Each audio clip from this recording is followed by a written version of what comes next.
Mga puso, nangin bagyo na ang low pressure area kun LPA sa nasilangan sa Southern Luzon kagin pangalanan nga Bagyo Paulo.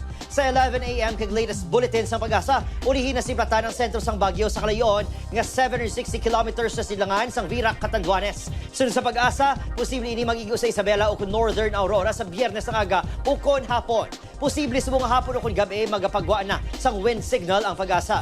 Sa subong, easterly sa gihapon ang padayon nga makaapekto sa pungsod. Posible nga sa mga masunod nga adlaw, mag-aumpisa na nga mabasyagan ang epekto sa Bagyo Paulo ilabi na sa Luzon. Base sa datos sa Metro Weather, may chances ang ulan sa dakong bahin sa Western Visayas, kasubong sa Aklan, Capiz, Antique, Iloilo, kag Negros Island region. May mabasog ang ulan, man nga pwede magresulta sa baha, di ganing landslide.